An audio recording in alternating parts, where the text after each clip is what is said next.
Bonjour. Bonjour. Alors, vous avez fait le déplacement depuis la Guadeloupe?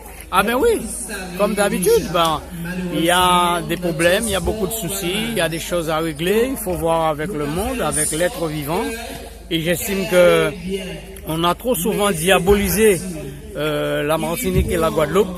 Je pense qu'il est temps pour réfléchir autrement, voir les choses autrement. Et à ne pas laisser la division s'installer comme les années passées, les années antérieures. Nous, les gens d'aujourd'hui, on réfléchit autrement. Et on ne peut pas se laisser faire, on doit marcher ensemble, on doit marcher la main dans la main. Et je disais à des amis qu'aujourd'hui, véritablement, on voit bien que les actions qui sont menées à travers le monde, même ceux qui ne sont pas habillés, comme moi d'ailleurs, qui n'est pas porteur à l'instant d'un gilet jaune, mais on doit se sentir concerné. Tout le monde est concerné parce que les gilets jaunes ont osé dire la vérité, ont osé expliquer, ont osé prendre toutes les familles, tout le monde, le monde entier, à bras le corps pour leur dire voilà, aujourd'hui, il n'y a pas autre solution. Là où on va au casse-pipe, maintenant il faut se remettre debout, il faut se redresser. Et le seul guide aujourd'hui que je pense qu'il y a pour montrer à travers le monde, ne serait-ce qu'en Martinique, en Guadeloupe, pour les seuls deux petits pays dans cet arc antillais qui est à la mendicité toujours, c'est nous. Donc je me suis décidé pour dire qu'il est temps, je peux donner un coup de main, je porte un coup de main. Je suis un défenseur en matière d'association, je suis président d'association et que je peux porter mon concours entre ces deux îles, je le fais avec cœur, avec plaisir. Et donc c'est pour ça que je suis là aujourd'hui. Il m'a été demandé de venir et je suis là. Mais comment peut-on expliquer, avec tous ces partis politiques qui se sont succédés en nous disant nous allons faire pour vous, ne vous inquiétez pas, on va prendre en main le pays, on va bien sûr faire en sorte de régler les problèmes et que 40, 50 ans plus tard, 50 ans plus tard, rien n'a été fait. On en est là. Il faut arrêter justement avec ce système politique-là. C'est de la démagogie pure et simple où il faut démolir. Ça ne peut pas continuer. On a eu des gens à nos côtés qui nous ont souvent dit qu'ils étaient là pour nous aider, mais non, au contraire, ils nous demandaient de les aider pour remplir leurs poches et pour nous laisser tomber. Maintenant, on est passé à une autre vitesse, à une vitesse supérieure. On n'a plus besoin de ce système. Ce système n'est pas la nôtre. Ce système, c'est un système pour appauvrir les pauvres, pour enrichir les riches. Et donc, nous ne sommes pas dedans. Les gens comme moi qui réfléchissent autrement, comme vous, comme beaucoup, disent que c'est un domaine qui ne nous appartient pas. Donc, il faut sortir là-dedans carrément. Nous sommes les seuls dans le bassin caribéen avec les mains tendues. Ou dire qu'il faut lâcher dedans quoi. Nous ne sommes pas à la mendicité. Nous avons les moyens de vivre dans notre pays tranquille, bien comme il faut. Réagissons. Et réagissons pendant qu'il y a cette modalité du gilet jaune qui nous ouvre les yeux et qui nous montre le chemin de la vérité. Quel est l'état de la Guadeloupe en ce moment? Si on attend sur le régime politique qui est mené aujourd'hui, puisque on en a parlé de Guadeloupe et de Martinique, et je reviendrai sur votre question, le système politique qui est mené, ou en Guadeloupe ou en Martinique, on est les mieux dotés en matière politique, au niveau des députés, au niveau des sénateurs, au niveau des conseils régionaux, conseils généraux, au niveau des mairies. Tout ça, c'est des bouffeurs d'argent. Maintenant, il faut arrêter ça. On n'en peut plus. On n'y arrive nulle part avec ça. C'est pas nous, les électeurs, qui gagnent rien du tout. Donc, on aide les gens à valoriser leurs poches, leurs biens et nos terres. Voilà, en plus, qu'ils achètent à droite et à gauche et que quand ils en ont assez, ils vendent pour les autres. Nous ne pouvons plus supporter ça. Maintenant, réagissons face à la Guadeloupe. La Guadeloupe, c'est pas mieux que la Martinique. C'est encore pire. Et nous sommes dans un système qui n'est pas la nôtre et qui n'est pas bon. Et d'ailleurs, mes points de revendication, première où je milite, c'est concernant l'eau. Et je dis que nous ne pouvons pas accepter que nous sommes dans un pays où il y a beaucoup d'eau et que nous laissons des multinationales venir gérer l'eau pour nous. Si nous avons des politiques qui se disent à la hauteur, ils auraient dû déjà mettre en place un moyen pour pouvoir gérer l'eau de la Guadeloupe qui leur appartient et qui est le leur. Donc comme ils ne sont pas capables de le faire, nous disons, nous responsables d'association, que nous voulons absolument que nous le prenions en main, que nous réglons les problèmes. Je ne peux pas laisser un usager 10 jours, 15 jours, 20 jours aller voir un mois sans eau, or que nous payons l'octroi de mer, nous payons 5 euros un mètre cube d'eau. Nous avons de l'eau qui a de la saleté dedans, pourri, tous les jours une canalisation vétuste, et je paye de l'octroi de mer, et je paye tous ces produits phytosanitaires qui viennent de l'eau. Je dis non. Est-ce que les citoyens devaient arrêter de payer l'eau? Mais je dis, et je le redis, que personnellement, moi en tant que responsable, j'ai demandé à la population d'arrêter de payer. Carrément. Parce que vous pouvez payer un service quand le service est rendu. Mais comme le service n'est pas rendu, vous n'avez rien à payer. Et tant qu'on ne nous aura pas mis une canalisation neuve, équivalente, avec de l'eau en qualité et en quantité, je le refuse. Je refuse de dire de payer de l'eau. Et j'ai demandé aux différents responsables de l'État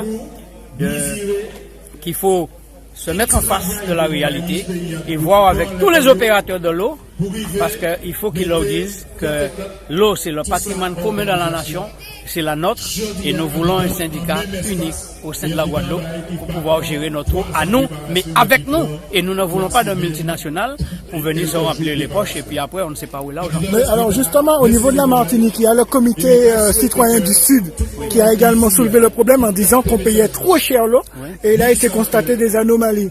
Mais comment peut-on avoir des personnes qui font des études et qui travaillent dans le domaine de l'eau et qui ne constatent pas ces méfaits? Il y a de la corruption. On est dans un système où le colonisateur qui est les meilleurs sur terre, c'est la France, et qui nous divise et qui nous dicte ce qu'il faut faire. Et comme nous sommes le plus souvent, pardonnez-moi l'expression, des lèche-cul, donc il y en a plein qui marchent avec ou qui n'osent pas dire la vérité. Mais ni la Guadeloupe et ni la Martinique, je vous le confirme, n'avions pas de l'eau propre, parce qu'à partir du moment où l'eau reçoit du chlore ou de la javel dedans, ça veut dire que c'est pas une eau qui est pure, c'est une eau qui a plein de saleté. C'est ce qui se fait en ce moment? Oui. L'eau a du chlore et de la javel dedans? Absolument, parce que vous savez ce que fait le chlore et la javel, c'est fait pour détruire les vers.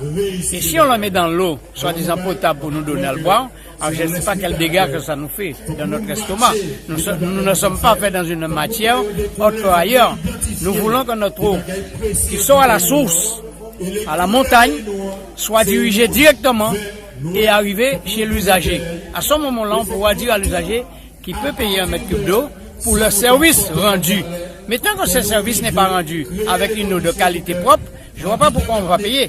On ne peut pas payer du poison pour s'empoisonner soi-même.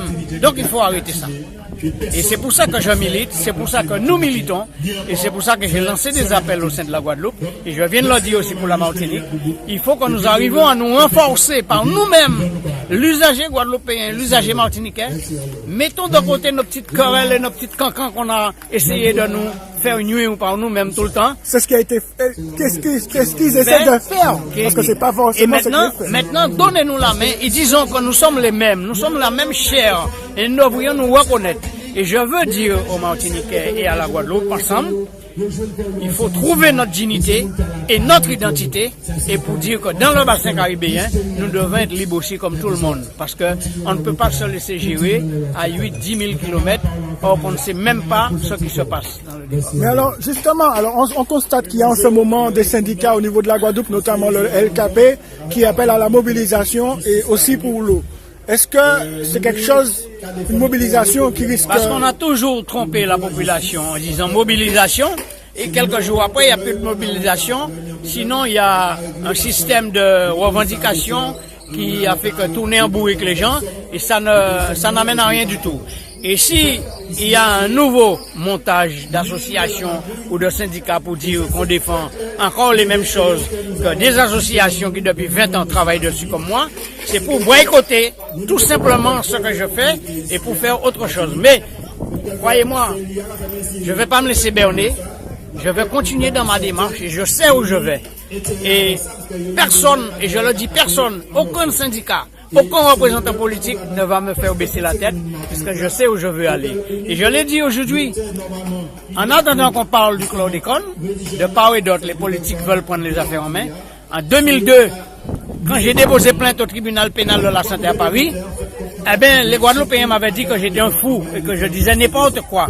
Eh bien, le ministère de l'Environnement a bien déclaré aujourd'hui que j'avais raison et que nos terres étaient empoisonnées. Et c'est là où je leur prends au virage et j'ai déposé plainte. contre tous ceux qui n'ont pas fait leur job parce que le métier de l'eau, c'était leur travail, parce que c'est les élus qui ont la responsabilité de l'eau dans leurs mains, et la préfecture fait la police de l'eau, et je les ai mis tous devant la justice. Est-ce qu'il faudrait que tous les Guadeloupéens et tous les Martiniquais, est-ce qu'il faudrait justement déposer plainte contre l'État? Il faut écouter ce que je vais vous dire aujourd'hui. Soyez bien à l'écoute, vous les Martiniquais. Je vous regarde dans les yeux pour vous le dire. Mettez-vous ensemble, chaque Martiniquais, déposez une plainte écrite de vos mains, signez-la, envoyez-la au juge, au procureur, faites comprendre que ce n'est pas une association qui veut revendiquer quoi que ce soit, montrez que ce soit vous, à titre personnel, s'il y a 400 000 habitants, 450 000 habitants, 450 000 plaintes déposées pour démontrer que la situation est délicate et difficile et que rien ne fonctionne aujourd'hui et nous voulons gérer nos affaires et nos propres affaires. Et maintenant, il faut faire payer ceux qui ont failli. Parce que si vous, en tant qu'être humain, vous avez fait faillite dans une entreprise que vous avez, vous serez très vite convoqué et vous serez très vite pénalisé par l'article 50 du Code pénal. Vous n'allez même pas pouvoir acheter un pain avec votre petite monnaie. Ceux qui ont failli, tous les mairies qui ont failli, tous ceux qui ont géré la Guadeloupe qui ont failli, il faut leur faire payer leurs dettes et il faut que la loi puisse s'intéresser à eux. Et quand on parle, aujourd'hui le préfet de Guadeloupe dit qu'il va révoquer un maire en Pointe-à-Pitre, moi je dis que le préfet ne fait que faire son travail. Et si sur 32 communes, il y a 29 communes qui sont en rouge, eh bien, il faut révoquer les 29 qui sont en rouge parce que ça a été une très mauvaise gestion. Et s'ils ne savent pas gérer leurs propres affaires personnelles au sein d'une mairie, c'est pas l'affaire de l'eau qu'ils vont pouvoir gérer.